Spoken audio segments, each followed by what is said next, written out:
Hi everyone, this is my presentation on the limits of free speech at a private college for my research paper. So the purpose of this research paper is to inform readers about the current rules and regulations on a college campus, to enhance the understanding of free speech and its limitations with past cases that are important to know, and to propose and inspire change at colleges to update their rules. The layout of the research paper starts with the introduction of my thesis, which in the sense is the problematic issues that private colleges are banning free speech rights on campus and why that's a problem. The three aspects that are in the paper are knowing the differences between private and public colleges, hate speech on campus, and time, place, and manner restrictions. And then it ends with a conclusion of recommendations moving forward, which is the best idea is to consider updating the rules and looking to the evolving campus to see what fits best.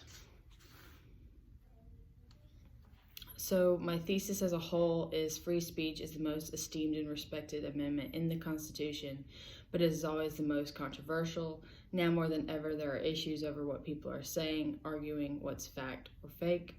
These concerns strike the mind of our young youth, with college-age individuals being as vocal as ever. The problem that unfolds is the limitations on what they say or cannot do at the college campus, especially private schools. There are cases of students being silenced because the administration has stopped them from speaking their minds. Why are there limits to the free speech in an educational setting? It's arguable that students sign their rights away at the classroom door, but with times changing, the rules should change too. So just knowing the differences between a private and public college. Private universities are not government entities, so they're not required to uphold First Amendment protections in the same manner as public universities. Private institutions may impose stricter limitations on free speech. Most adhere to free speech principles and support academic freedom, but private institutions that receive federal funding also adhere to anti-discrimination laws such as Title IX. So some more of like the imposed restrictions from private schools, they can adhere policies on campus that they have to have a broad range of ideas and let students express themselves, but they still can put certain parameters on what they can and cannot say and where they speak their minds.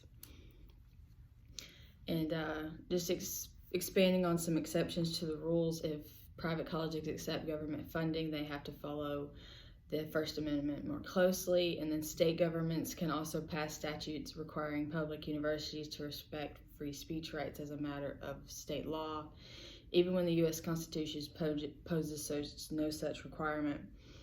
For example, there's a school in California that applies First Amendment protections to both public and private schools. The state did that all by themselves. So that's something that all states can adopt right now. Just the California one is legal.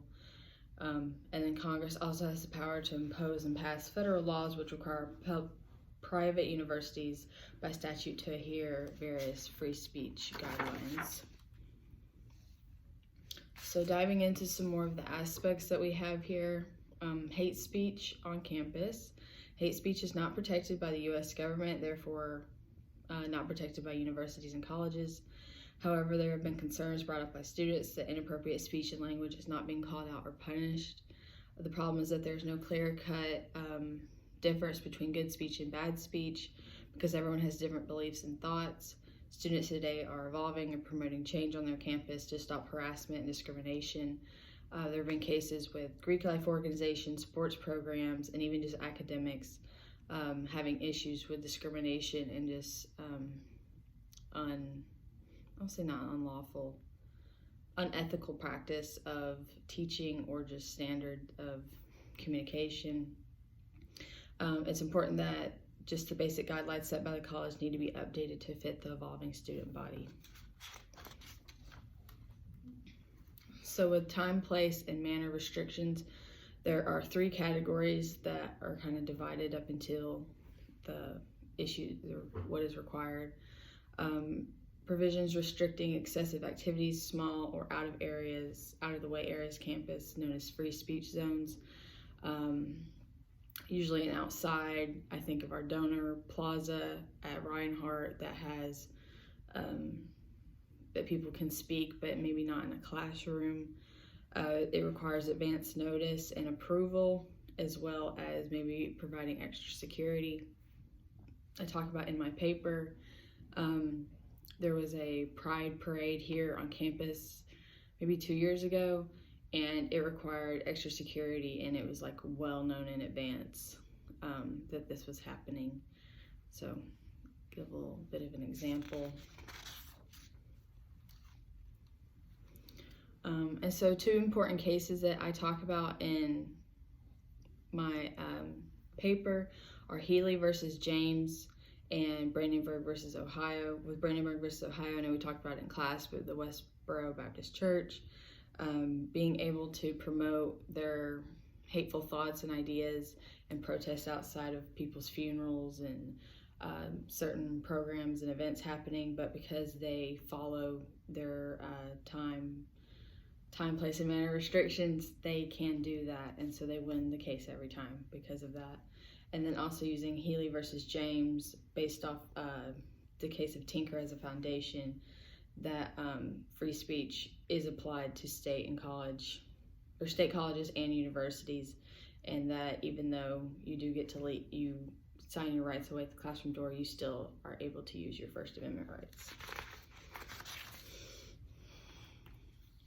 So just some sources of information that I used: JSTOR, PEN America, Free Speech on Campus, our book that we had to read in class, and our Harvard Civil Rights, Civil Liberties Review, and then acul.org,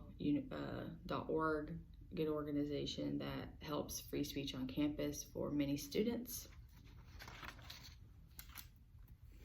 That's all I have. Sorry I couldn't be there in person, but wanting to hear back some feedback. If anyone has any questions, just let me know. Maybe I can be helpful.